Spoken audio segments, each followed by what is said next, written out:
கணிக்கண்ணன் போகின்றான் காமரு பூங்கச்சி மணிவண்ணா, நீ கிடக்க வேண்டாம். துணிவுடைய சென்னா புலவனும் போகின்றேன், நீ உன் பைனாகப்பாயை சுருட்டிக்கொள் என்று திருமழிசை ஆழ்வார் சொன்னதும் திருவக்கா கஷேத்திர பெருமாள் ஆழ்வார் சொன்ன வண்ணம் செய்தார். தன் நாகப்பாயை சுருட்டிக்கொண்டு ஆழ்வார் பின்னாலேயே போய்விட்டார். அங்கு ஆழ்வாரும் பெருமாளும் தங்கிய ஓர் இரவு இன்றளவும் அழைக்கப்படும் ஓர் இரவு இருக்கை எனும் ஊர் என்பது குறிப்பிடத்தக்கது.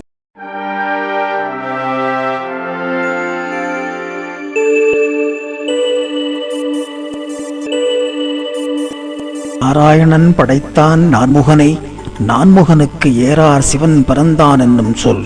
சீரார் மொழிசிப்பி வாழலாம் நெஞ்சமே, மொய்ப்பூ மலிசை பரனடியே வாழ்த்து. தரிச்சந்த பொழில்தழுவு தாரணையின் துயர்தீர, திருச்சந்த விருத்தம் செய் திருமழிசை பரன் வருமோர். கருச்சந்தும் காரகிலும் கமல்கோங்கும் மணனாரும், திருச்சந்தத்துடன் மறு திருமழிசை வளம்பதியே. உலகும் மழிசையும் உள்ளுணர்ந்து தம்மில் புலவர் புகழ்கோலால் தூக்க, உலகு தன்னை வைத்தெடுத்த பக்கத்தும் மானீர் மழிசையே வைத்தெடுத்த பக்கம் வலிது. திருமழிசை பிரான் என போற்றப்படும் திருமழிசை ஆழ்வாரின் திவ்ய வைபவத்தை நாம் இன்று அனுபவித்துக் கொண்டிருக்கிறோம். உபதேச ரத்ன மாலையில் மணவாள மாமுனிகள் சாதிக்கிறார், தையில் மகமென்று தாரணியர் ஏற்றம், இந்த தையில் மகத்துக்குச் சாற்றுகின்றேன். தூய மதிபெற்ற மழிசைப்பிரான் பிறந்த நாளன்று நற்றவர்கள் கொண்டாடும் நாள். அதாவது தை மாதமும் மக நட்சத்திரமும் திருமழிசை ஆழ்வாரின் திவ்ய அவதாரத்தினாலே உலகத்தில் ஏற்றம் அடைந்தது என புகழ் மாலை சூட்டுகிறார். அப்பேற்பட்ட திருமழிசை ஆழ்வார் தாவர யுகத்திலே 8,62,901 வருஷ முடிவிலே சித்தார்த்தி வருஷம் தை மாதம் மக நட்சத்திரத்திலே ஞாயிற்றுக்கிழமை பார்கவ மகரிஷிக்கும் கனகாங்கி என்னும் அப்சர ஸ்திரீக்கும் திருக்குமாரனாக பெருமாளின் திரு ஆளியின் அம்சமாக திருமழிசை என்னும் திவ்ய கஷேத்திரத்திலே அவதாரம் பண்ணினார். பிறக்கும் போதே பிண்ட ரூபமாயிருந்ததாலே அவரை ஒரு பெரும் புதற்குள் இட்டுவிட்டு பெற்றோர்கள் வேறு இடம் சென்று விட்டார்கள். புதரில் விடப்பட்ட பிண்டம் விரைவிலேயே ஆண் குழந்தையாக மாறி அழ ஆரம்பித்ததும் அவ்வூர் பெருமாள் ஜெகநாதன் மகாலட்சுமியோடு வந்து குழந்தையை நன்கு குளிர கடாட்சித்து பசிதாகங்களை போக்கினார். பெருமாள் தாயார் கடாட்சத்தாலே குழந்தை நன்கு அழகு பெற்றது. பிரம்பு வெட்டி ஒருவர் இக்குழந்தையை கண்டெடுத்து தன் வீட்டிற்கு கொண்டு போய் வளர்த்து வந்தார். ஒருத்தி மகனாய் பிறந்து ஊரறிவில் ஒருத்தி மகனாய் ஒளித்து வளர என்று சொல்லக்கூடிய பகவானின் திவ்ய அவதாரத்தைப் போலவே அங்கே திருமழிசை ஆழ்வாரும், ஆழ்வாரை பெற்றவர்கள் ஒருவர், வளர்ப்பவர்கள் வேறு. பால் குடிப்பதில்லை, பசி என்ற பேச்சுக்கே இடமில்லாமல் இருக்கும் அந்த நிலையிலே அந்த ஊரிலே இருக்கக்கூடிய வேளாளன் ஒருவன் தனது மனைவியோடு வந்து பசுவின் பாலை அமுது செய்ய வேண்டுகிறார்.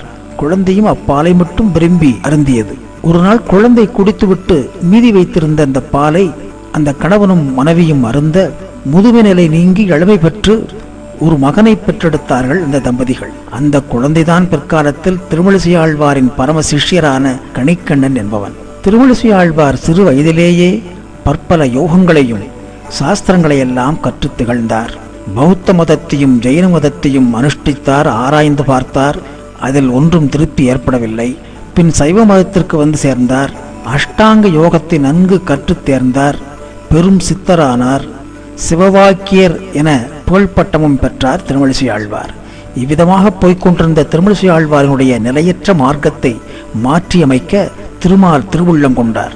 அதன்படியாக பேயாழ்வார் மூலமாக பகவான் திருவிளையாடல்கள் எல்லாம் ஆரம்பமானது. பேயாழ்வார் அவரை நன்கு திருத்தி அவருக்கு பஞ்ச சமஸ்காரங்கள் எல்லாம் செய்துவித்து மந்திர உபதேசங்களை எல்லாம் செய்வித்து பரம ஸ்ரீ வைஷ்ணவர் ஆக்கிவிட்டார். திருமால் பெருமைகளை எல்லாம் எடுத்துச் சொல்லி அவருக்கு வைணவத்திலே பெரும் ஈடுபாட்டை உண்டாக்கினார் அங்கே பேயாழ்வார். அதன்பின் திருமழிசை ஆழ்வார் மனம் வைணவத்தில் ஒன்றுபட்டு ஓங்கியது. பல திவ்ய பிரபந்தங்களை அவர் பாடத் தொடங்கினார். ஸ்ரீ வைஷ்ணவ வைராகியமும் மேலோங்கி நின்றது திருமழிசை ஆழ்வார். இந்த நிலையில் சிவபெருமான் இவரது வைராகிய நிஷ்டையை சோதிக்க அதில் வெற்றி பெற்ற திருமழிசை ஆழ்வாருக்கு பக்திசாரர் என்ற பட்டத்தையும் வழங்கிச் சென்றார். சுத்திகாரன் என்னும் சித்த புருஷன் இவரிடத்திலே வந்து இவருக்கு ரத்ன மாலையை பரிசளிக்க அதை வாங்க மறுத்த திருமழிசை ஆழ்வார் தான் அணிந்திருந்த துளசி மாலையையும் தாமரை மணிமாலைகளை எல்லாம் நவரத்ன மாலைகளாக மாற்றி அவனுக்கு ஒரு அதிர்ச்சியே கொடுத்து விட்டார்.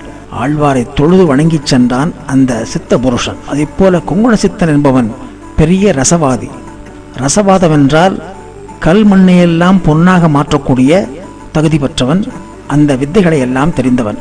இப்படி அந்த ரசவாதி பொங்கன சித்தன் ஆழ்வாரிடத்திலே வாதத்திற்கு வருகிறான். திருமழிசை ஆழ்வாரோ தன்னுடைய திருமேனியில் படிந்திருந்த புழுதியை திரட்டி அதை பொன்னாக்கி காட்டினார்.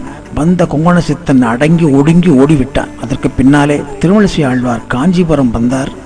திருவக்கா பெருமாளை தரிசனம் செய்து கொண்டு பல காலம் யோகம் அனுஷ்டித்துக் கொண்டிருந்தார். சிறு வயதிலே அவருக்கு பசும்பால் அளித்து அவர் சாப்பிட்ட மீதிப்பாலை குடித்த அந்த தம்பதிகளுடைய திருக்குமாரன் கணிக்கண்ணன் அவரிடம் வந்து சேர்கிறான். பரம சிஷ்யராக ஆழ்வாருக்கு திருத்தொண்டு புரிந்து வந்தான். அங்கே ஒரு வயதான மூதாட்டி அனுதினமும் அவர் இருக்கும் இடத்தை பெருக்கி மெழுகி கோலமிட்டு கைங்கரியங்கள் எல்லாம் செய்து கொண்டிருந்தாள்.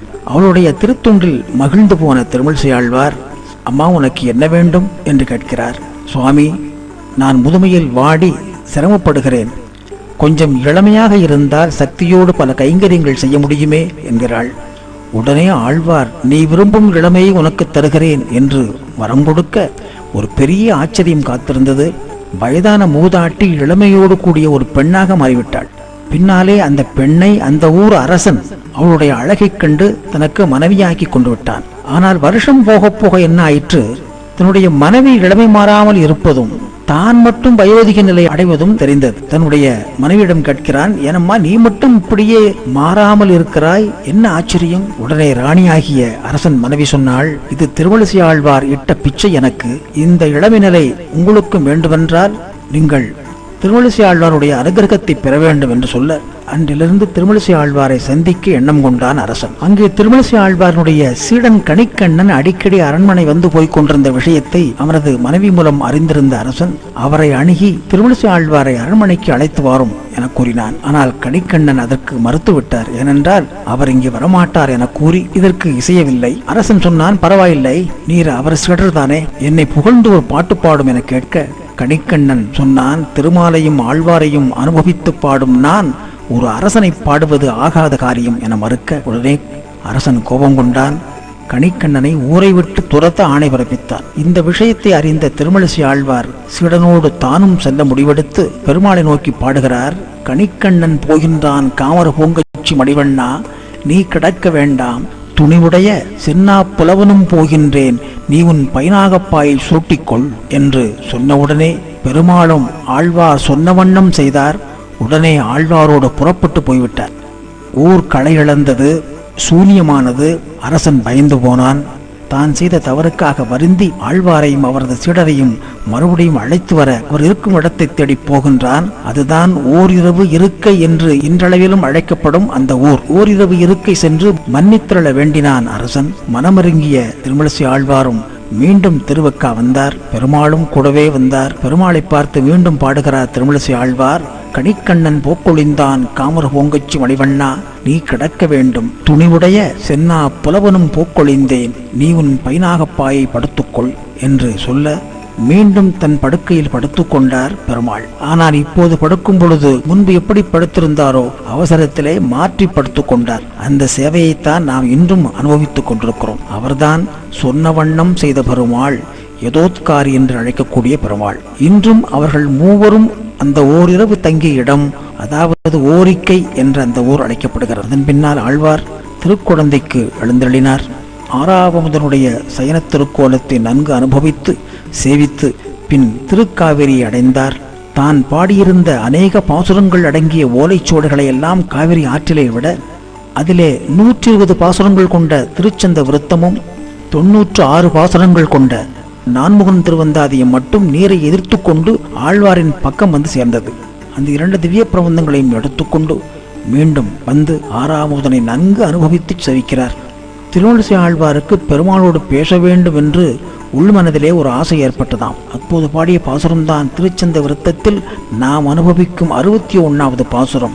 நடந்த கால்கள் நொந்தவோ நடுங்க ஞானம் ஏனமாய், எடந்தமை குலுங்கவோ விலங்குமால் வரைச்சுரம், கடந்த கால் பரந்த காவிரிக்கரை குடந்தையுள் கடந்தவாறு எழுந்திருந்து பேசு வாழிகேசனே என்று இந்த பாசுரத்தை பாடி முடித்ததும் பெருமாள் சயனஸ்தானத்திலிருந்து சற்றே எழுந்து திருமழிசை ஆழ்வாருக்கு காட்சி கொடுத்தார். திருமழிசை ஆழ்வாருக்கு காட்சி கொடுத்தாரே, அதைத்தான் ஏறார்கோலமாக நாம் இன்றும் அனுபவித்துக் கொண்டிருக்கிறோம். இந்த திருச்சேவையை நன்கு மனதில் பதிய வைத்து திருமழிசை ஆழ்வார் தியானித்துக் கொண்டே பல திருநட்சத்திரங்கள் திருக்குடந்தையிலேயே வாழ்ந்து பகவானை அனுபவித்துக் கொண்டு பெருவீடு அடைந்தார் என திருமழிசை ஆழ்வானுடைய திருச்சரித்திரம் நமக்கு விளக்குகிறது. 4700 ஆண்டு திருநட்சத்திரங்கள் திருமழிசை ஆழ்வார் பகவானுடைய அனுகிரகத்தாலே தன யோகத்தாலேயும் நன்கு பிரபஞ்சத்திலே வாழ்ந்தார் எனவும் அவருடைய திவ்ய சரித்திரம் நமக்கு கூறுகிறது.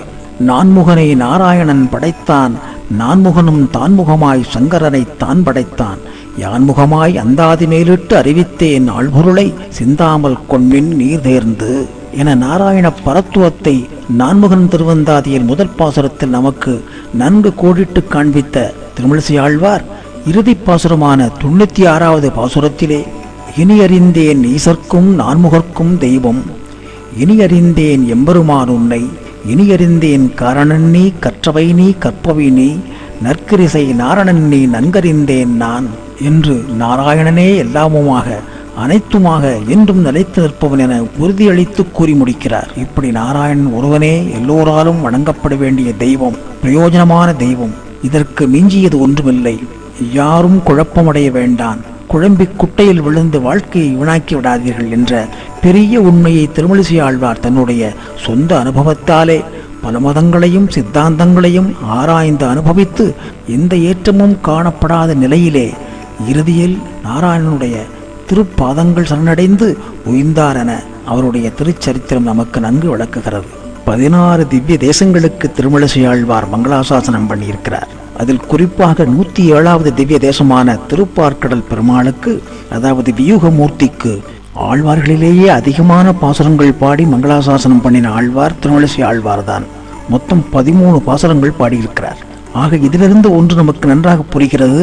பள்ளிகொண்ட பெருமாளிடத்திலே திருமழிசை ஆழ்வாருக்கு பக்தியும் பிரியமும் அதிகமாக இருந்திருப்பது நன்றாக புரிகிறது. மேலும் இதை உறுதி செய்யும் வண்ணம் குடந்தை ஆறாவமுதனை ஏறார்கோலத்தில் அனுபவித்துக் கொண்டே வாழ்நாள் முழுவதும் அங்கே திருக்குடந்தையில் இருந்து பெருவீடு அடைந்திருக்கிறார் திருமழிசை ஆழ்வார். இப்படியாக திருமழிசை ஆழ்வாரனுடைய திவ்ய அவதார திருநாளை நாம் அனுபவிக்கும் நோக்கத்தோடு அவருடைய திவ்ய பிரபந்தங்களை நாம் பாடி மகிழ்வதன் மூலமாக நாம் அவருக்கு செய்யும் நல்ல திருத்தொண்டாக அமையும் என்று கூறி அன்புடன் அந்தாதி 96 உரைத்தான் வாழியே, அழகாரும் திருமழிசை அமர்ந்த செல்வன் வாழியே, இன்பமுக தையில் மகத்துங்கு உதித்தான் வாழியே, எழில் சந்தவருத்தம் 120 ஈந்தான் வாழியே, முன்புகத்தில் வந்துதித்த முனிவனார் வாழியே, முழுப்பொன்னி பெருக்கதிர்சல் முதற்கவியோன் வாழியே, நண்புவி 4700 இருந்தான் வாழியே, நங்கள் பக்திசாரன் 2 நற்பதங்கள் வாழியே என்று வாழித்திருநாமம் பாடி திருமழிசை ஆழ்வார் திருவடிகளே சரணமெனச் சொல்லி அமைகிறேன்.